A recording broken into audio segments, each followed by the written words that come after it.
Salut à tous, salut, je suis Tommy Boutsa en direct de Dubaï. Encore bienvenue sur ma chaîne, encore une fois de plus. Donc aujourd'hui je vais partager un sujet qui m'a été demandé c'est une question qui me revient souvent.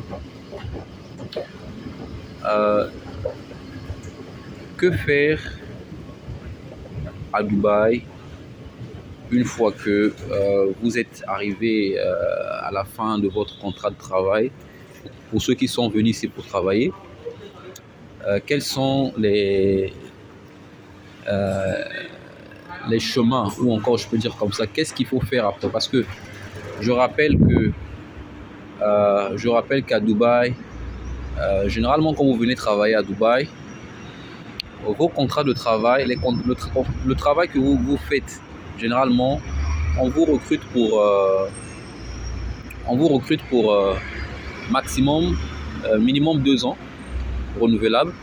Donc ce sont des contrats de 2 ans parce que la résidence ici elle est de 2 ans renouvelable. Donc une fois que vos 2 années sont finies, qu'est-ce qu'il faut faire après les 2 ans? Qu'est-ce qu'il faut faire après les 2 ans? Donc je retourne un peu la caméra. Donc qu'est-ce qu'il faut faire après les 2 ans ici à Dubaï?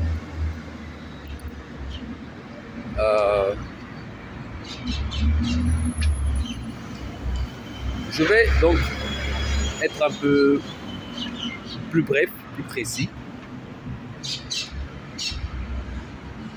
Donc après votre contrat de travail, pour ceux qui par exemple qui viennent des pays africains comme moi, vous avez plusieurs choix. Mais je vais énumérer jusqu'à certains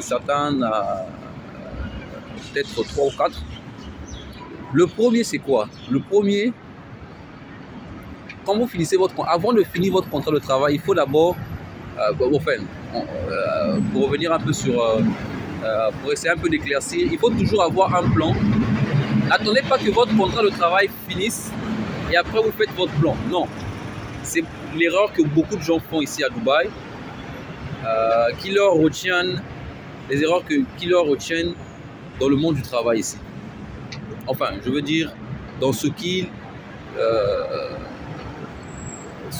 ne leur permet pas de pouvoir évoluer. Parce que vous savez que Dubaï, c'est un endroit qui vous tire vers le haut. Dubaï, c'est un endroit qui vous tire vers le haut. Lorsque vous pensez que vous êtes arrivé, vous allez rencontrer des gens qui font 10 fois mieux que vous. Par exemple, pour ceux qui viennent faire des affaires à Dubaï, quand vous venez faire des affaires à Dubaï, vous touchez, je ne sais pas combien de 1000 ou je ne sais pas, on dira. Un jour, vous allez croiser quelqu'un de plus jeune que vous, qui fait 10 fois mieux que vous. Vous êtes par exemple travailleur, vous travaillez dans un domaine, dans une entreprise. Vous allez rencontrer quelqu'un qui fait le même boulot que vous, qui gagne 5 fois mieux que vous, ou 10 fois mieux que vous.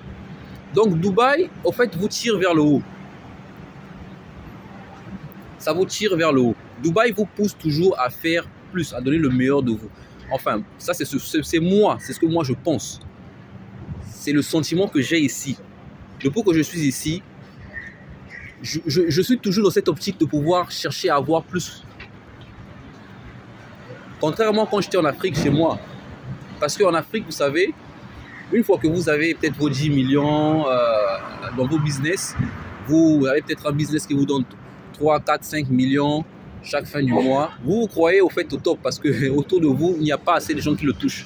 Mais ici, vous allez voir, il y a des gens qui dépensent des sommes que vous touchez. Il y a des gens qui dépensent ces sommes-là en un claquement de doigts. Il peut te finir 10 millions en une journée. Donc, ici, c'est ça, au fait, la magie de Dubaï. Parce que Dubaï te tire vers le haut. Dubaï te tire vers le haut. Tu veux toujours plus. Au fait, c'est la démesure, en fait, à Dubaï. Voilà. Donc, pour revenir sur ce que je voulais dire, si vous finissez votre contrat de travail à Dubaï, qu'est-ce qu'il faut faire? La première solution, c'est-à-dire avant même de finir votre contrat de travail, vous faites un plan. Vous faites votre plan. La première solution, c'est quoi? Pour ceux qui sont comme moi, par exemple, moi je suis venu ici, j'ai commencé à travailler dans la location de véhicules. Après, j'ai arrêté, je me suis lancé en tant que freelance. Jusqu'à aujourd'hui, je suis freelance. À côté, je fais un peu l'immobilier.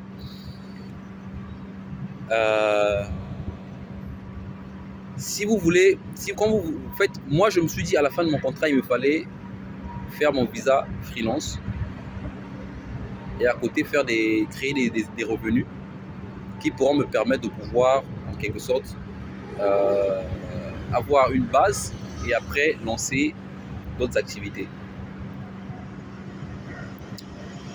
Donc, vous avez ce choix-là. Vous pouvez dire, bon, à la fin de mon contrat, je vais faire mon freelance visa. Je vais faire mon freelance visa et je vais lancer mes business.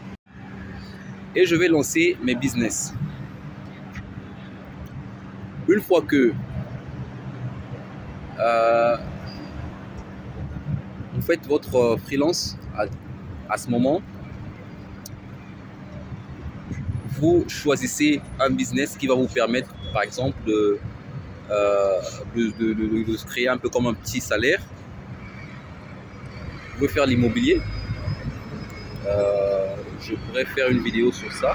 Comment démarrer un business en immobilier à Dubaï à moindre coût, à petit budget. Vous pouvez lancer un business en immobilier qui peut vous permettre de pouvoir soutenir un peu vos dépenses au quotidien. Et à côté, une fois que vous lancez votre business en immobilier à côté, vous pouvez commencer, peut-être vous pouvez créer une société, une entreprise, peu importe ce que vous voulez faire, je ne sais pas, peu importe, vous créez votre entreprise. Mais en tant que, vous pouvez travailler en tant que freelance, vous pouvez être photographe professionnel freelance, vous pouvez être digital marketeur freelance, comme ce que je fais.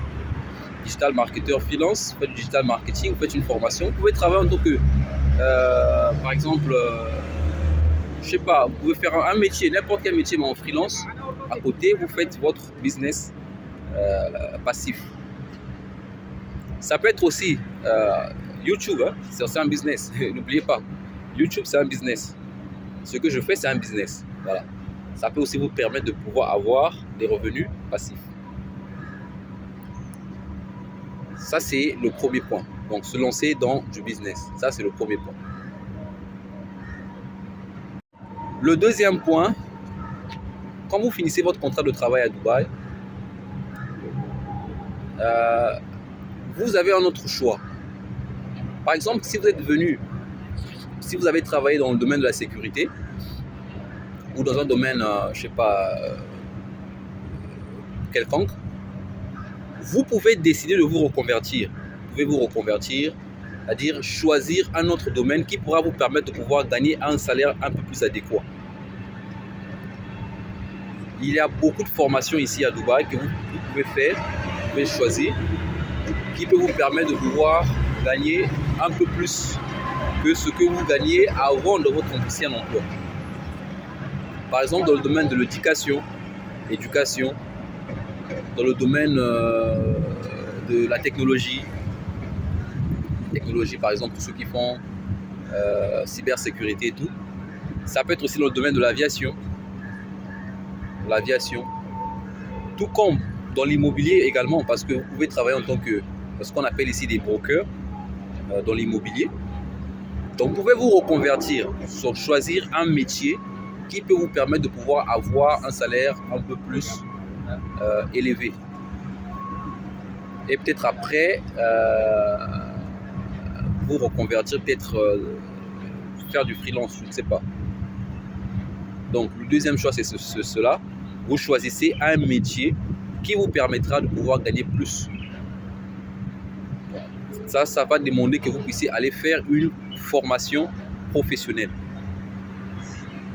et choisir et commencer à postuler pour des emplois. Ça peut être aussi même en tant que, vous pouvez aussi même vous reconvertir en tant que comptable. Vous pouvez aller faire des formations en comptabilité.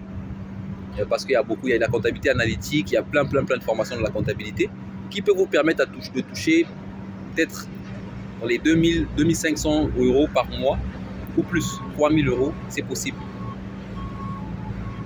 Donc, voilà.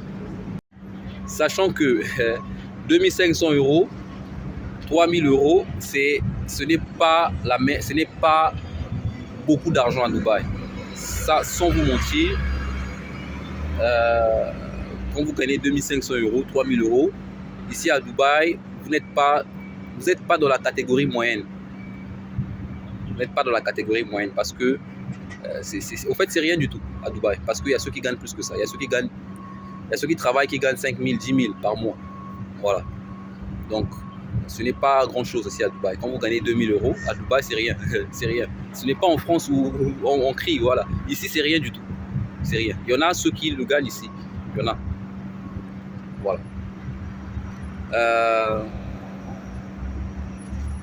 Voilà, donc c'est ça. Donc, la deuxième option. Se reconvertir, choisir un métier qui vous permettra de gagner plus. Parce que généralement, en tant qu'Africains, quand nous venons ici à Dubaï, nous choisissons des métiers qui ne payent pas assez. Voilà. Parfois, on vous paye des salaires qui ne sont pas vraiment ça. En Afrique, c'est beaucoup. En Afrique, c'est beaucoup, mais ici, c'est rien. Donc, ici, c'est rien. Mais vous pouvez vous convertir et choisir un autre métier. Faire quelque chose de peu plus qui va vous permettre de pouvoir gagner. Parce que ici, c'est le talent. Au fait, ici, à Dubaï, ils ont un système. C'est le talent qui est prôné. Il faut choisir quelque chose de rare, quelque chose qui est recherché, quelque chose qui est vraiment recherché, quelque chose de rare et qui va vous permettre, au fait, une fois que vous ciblez votre domaine, quelque chose qui est rare, qui est recherché à Dubaï, vous le ciblez, vous rentrez dans le domaine avec l'expérience, peut-être une année, vous allez commencer à gagner beaucoup d'argent. Beaucoup d'argent. Et ça, c'est vrai. Et ce n'est pas une question de couleur de peau, parce que je suis africain, je ne sais pas, des Caraïbes, je sais pas. Non. Ici, on s'en fout de ça. On s'en fout. Ce qui est important, c'est ce que vous donnez. Parce que j'écoute souvent des préjugés, des gens disent qu'à Dubaï, parce que vous êtes africain, vous ne pouvez pas gagner. C'est faux, parce qu'il y a beaucoup des Africains ici qui gagnent beaucoup d'argent. Il y en a beaucoup. Ça n'a rien à voir avec la couleur de peau. Ici, si tu travailles, si tu es une espèce recherchée, on te donne ce que tu mérites, on te le donne. Ne choisissez pas ce que tout le monde fait. Ne venez pas faire ce que tout le monde fait. Non, faites ce que tout le monde ne fait pas. Voilà. Et donc, ça c'est le deuxième point. Le troisième point, une fois que vous finissez votre contrat de travail à Dubaï, vous avez un autre choix. C'est de quitter Dubaï. Ouais, c'est aussi une solution. C'est de quitter et de chercher à vivre. Ou peut-être vous repartez chez vous en Afrique, allez investir. Si vous avez un peu d'argent, vous repartez à investir. Ou vous allez en Europe. Voilà. Vous allez en Europe. Ou aux États-Unis, ou je ne sais pas où. Au Canada, je ne sais pas. Donc ça, c'est une troisième solution. Parce que parmi les désavantages de Dubaï, c'est qu'à Dubaï, il n'y a pas la résidence permanente. Dubaï ne donne pas de résidence permanente. Vous pouvez rester à Dubaï et travailler 20 ans, 30 ans, vous n'aurez pas de résidence permanente. Il n'y a que la résidence temporaire, de 2 ans renouvelable. Donc, il y a des gens qui sont restés ici à Dubaï pendant 20 ans, 25 ans, qui ne font que renouveler. Ce n'est pas comme au Canada, vous allez vous vivre pendant des années, on vous donne la résidence et après on vous donne le passeport. Ici, ça n'existe pas. Voilà, ça n'existe pas. Vous n'aurez pas la nationalité, vous n'aurez pas de résidence permanente. À moins que vous soyez un grand investisseur, voilà, on peut vous donner un Golden Visa, qui est de 10 ans, mais vous n'aurez pas la nationalité ici. Voilà, Dubaï ne donne pas de nationalité. Donc, la troisième solution, c'est de quitter et d'aller immigrer là où le social, là où est le social, parce que Dubaï n'a pas de social non plus. Il n'y a pas de social. L'école des enfants, ça coûte cher. Vous pouvez vous retrouver à payer 15 000 euros pour un enfant ou 10 000 euros. Ça dépend. Pour un enfant à l'école. Donc, Bon, au moins l'assurance, ça va. L'assurance, il n'est pas cher, c'est quelque chose de 300 €, 200 €, quelque chose comme ça. 350, 300 €, je n'ai pas l'assurance. Mais voilà, donc il va vous falloir, si vous voulez par exemple vivre une vie de famille à Dubaï, il va vous falloir assez d'argent, beaucoup d'argent, pour pouvoir avoir une vie de famille à Dubaï. Et ce qui va vous emmener donc soit à faire chercher soit à faire des affaires ou à chercher un emploi un peu plus adéquat, parce que même avec 2000 € par mois, 2500 € par mois, vous ne pouvez pas vivre avec votre famille à Dubaï. Ça, je vous le dis. Même avec 2000 €, 2500 €, ça ne sera pas assez. Peut-être si votre femme travaille également, ok. Avec peut-être 5000 € à deux, ça peut correspondre, ça peut aller. Mais en dessous de ça, c'est très difficile. Je n'ai pas dit que c'est impossible. Vous pouvez vivre avec votre famille, mais vous aurez mal à la tête. Vous aurez mal à la tête parce que j'en vois des gens ici. Et vous savez, quand vous payez moins pour l'éducation de vos enfants, voilà, c'est pas recommandable. Le système éducatif au Canada, en Europe, c'est mieux qu'ici. Ici, si vous voulez un bon système, il faut payer plus. Si vous voulez un bon système, il faut payer plus. Si vous voulez que votre enfant bénéficie d'une bonne éducation, il va vous falloir payer plus. Donc voilà la troisième solution, c'est de quitter et immigrer ailleurs. Ce qui est possible depuis ici, vous pouvez faire un visa. Bon, d'ailleurs, ce n'est pas l'objet de la vidéo, mais je pourrais donc peut-être partager, vous donner des pistes dans une autre vidéo. Voilà. Donc, vous immigrez ailleurs. C'est la troisième solution. La troisième solution. Donc, la quatrième solution, c'est de demeurer ce que vous êtes. Et de continuer avec votre situation et continuer à vous plaindre. Ouais, c'est aussi une solution. C'est aussi une solution parce que je vois beaucoup de gens ici dans leur emploi qui se plaignent tous les jours. Je vais vous dire une chose. Si tu ne changes pas ton quotidien, ne t'attends pas à un changement dans ta vie. Si tu te réveilles chaque jour à 6 h pour prendre le métro, aller au travail, revenir le soir, revenir le soir, demain la même chose, ton week-end, bah, tu es à la maison, tu es sur TikTok, ainsi de suite, ne t'attends pas à un changement. Je suis désolé, il faut que tu changes. Il faut que tu changes ton quotidien. Il faut que tu transformes ce quotidien-là. Il faut que tu l'emmènes vers tes objectifs. Voilà. Donc la quatrième solution, c'est de continuer à rester dans ta situation et de te plaindre. C'est aussi une solution. Voilà. Alors, j'en ai fini pour ma vidéo. Encore une fois de plus, merci. On se retrouve pour une prochaine vidéo. À très bientôt. À très bientôt. Que la paix soit sur vous. Ciao.